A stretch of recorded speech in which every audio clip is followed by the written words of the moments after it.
तो अब इसको समझने से पहले हम इसका अपना ईजी लैंग्वेज समझते हैं।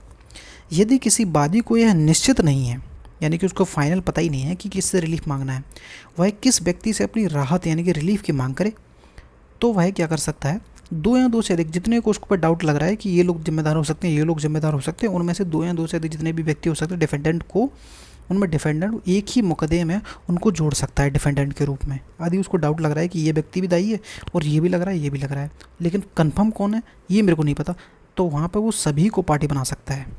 हेलो एवरीवन, आज हम सिविल प्रोसीजर यानी कि सीपीसी का ऑर्डर 1 का रूल 6 समझने वाले हैं। इसमें हम रूल 6 और रूल 7 को क्लियर करेंगे। तो सबसे पहले रूल 6 को समझते हैं कि ऑर्डर 1 का है, ठीक है। याद रखना कि ऑर्डर 1 का रूल 6, ठीक है। तो इसमें बात की गई है कि एक ही कॉन्ट्रैक्ट के ग्राउंड पे आप क्या कर रहे हो, दाई जितने भी पक्षकार हैं उनको ज्वाइन करने की कोशिश कर रहे हो। तो रूल क्या बात कर रहा है कि एक ही कॉन्ट्रैक्ट के ग्राउंड पे जितने भी दाई पक्षकार हैं उनको ज्वाइन कराना है, ठीक है। उसके बारे में बात की गई है। तो ये वाली पढ़ने से पहले हम इसको अपने लैंग्वेज में समझते हैं, फिर आपको ये वाली लाइन क्लियर जल्दी समझ में आ जाएगी। तो यहाँ पे बात की गई है कि एक ही कॉन्ट्रैक्ट के ग्राउंड पे आप क्या कर रहे हो, पक्षकारों को ज्वाइन कर रहे हो, ठीक है। यदि किन्हीं संविदा के तहत एक से अधिक व्यक्ति या फिर अलग अलग रूप से या फिर संयुक्त रूप से एक साथ उत्तरदायित्व यानी कि लायबल हैं, जिम्मेदार हैं, तो वादी क्या कर सकता है, अपनी पसंद पर उन सभी व्यक्तियों को एक ही मुकदमे में जोड़ सकता है। क्या मतलब हुआ, मतलब कि कोई कॉन्ट्रैक्ट है, ठीक है, उसमें से जो पार्टी हैं वो अलग अलग या फिर एक साथ, अलग अलग भी दायी हैं, जिम्मेदार हैं, और एक साथ भी दायी हो सकती हैं। तो वादी क्या कर सकता है, अपनी पसंद पर उन सभी लोगों को एक ही सूट में ज्वाइन कर सकता है, ठीक है। अब आगे इसके नियम और हैं। इसमें बात की गई है कि वादी यह चुन सकता है कि वह अनुबंध के तहत सभी पक्षकारों को शामिल करे या फिर उनमें से किसी एक या कुछ को शामिल करे।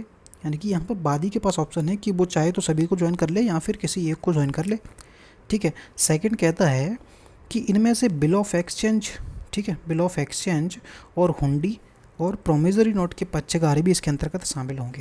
अब इसका एग्जांपल समझते हैं, फिर और जल्दी समझ में आएगा।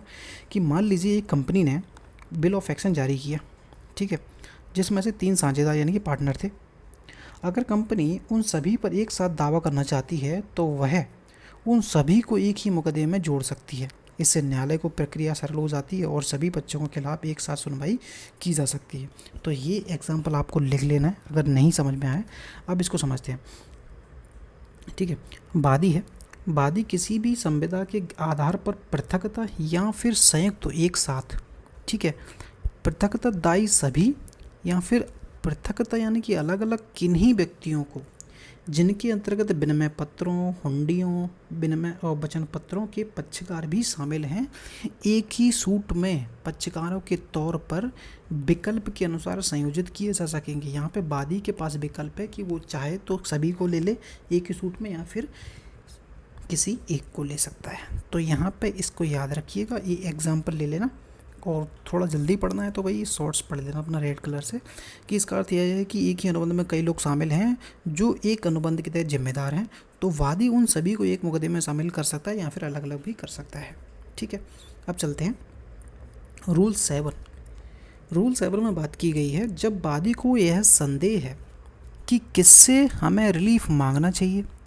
यानी कि रूल 7 कहता है कि वादी को ये संदेह है, उसको नहीं पता, समझ में नहीं आ रहा है कि भाई मैं किससे रिलीफ की मांग करूं।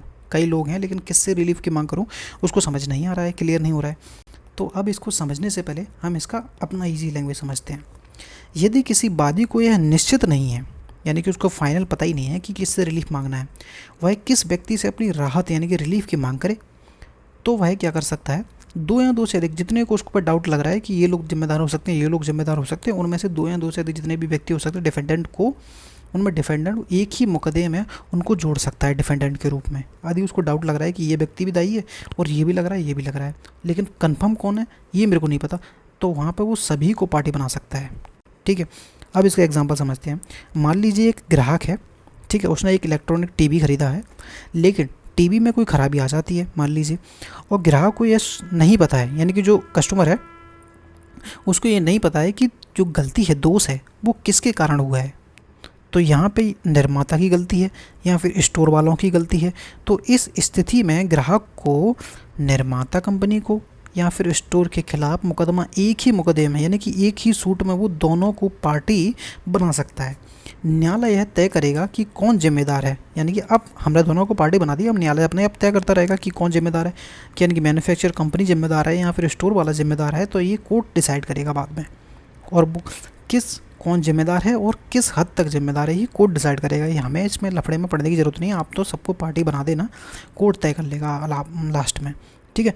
इनसे सभी पक्षों के बीच मामला स्पष्ट हो जाएगा, ठीक। अब समझते हैं, जहाँ वादी को यह संदेह है कि भाई कौन व्यक्ति, कि वह किस व्यक्ति को कौन है जिससे वह प्रतितोष यानी कि रिलीफ अभिप्राप्त करने के लिए हकदार है, किससे मांग सकता है, वहाँ पर वो दो या दो से अधिक प्रतिवादियों को एक ही यानी कि इसलिए संयोजित कर सकेगा, ज्वाइन कर सकेगा कि सभी पक्षकारों के बीच यह प्रश्न, कौन सा प्रश्न, यह प्रश्न के बारे में अवधारण यानी कि तय अवधारण किया जा सके कि प्रतिवादियों में से कौन और किस हद तक जिम्मेदार है, यानी कि जितने भी पार्टी, जैसे कि स्टोर हो गया और जो निर्माता कंपनी होगी, दोनों को पार्टी बनाओ आप, ठीक है। बाद में कोर्ट डिसाइड करता रहेगा कौन जिम्मेदार है, ठीक है।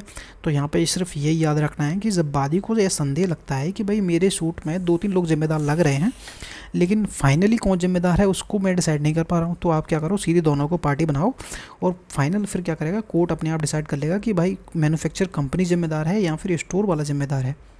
तो ये एग्जाम्पल लिख लेना, तो इस हमारा रूल 7 भी क्लियर हो जाएगा, ठीक है। और अगर शॉर्ट में पढ़ना हो तो भाई ये वाला पढ़ लेना, तो ये हमारा शॉर्ट्स भी क्लियर हो जाएगा जल्दी, ठीक है। तो हमारे 7 रूल और रूल 6 दोनों क्लियर होते हैं। तो इसमें कोई डाउट होता है तो पूछ लेना, विथ एग्जाम्पल समझोगे ना तो जल्दी समझ में आ जाएगा। अगर बाई चांस ये याद भी नहीं रहता है ना तो आपको एग्जाम्पल ज़रूर याद रहेगा, तो जब भी आप कभी पढ़ोगे तो ये एग्जाम्पल्स आपके माइंड में आ जाएगा, तो समझ जाओगे, ठीक है। और नेक्स्ट हम आगे मिलेंगे दूसरी वीडियो में, जिसमें हम 8-9 जितने भी एक वीडियो में क्लियर हो सकते हैं, जल्दी जल्दी निपटाएंगे इनको, ज़्यादा टाइम नहीं लगाएंगे, ठीक है। तो वीडियो को लाइक करना, चैनल को सब्सक्राइब करना, मिलते हैं नेक्स्ट वीडियो में, थैंक यू।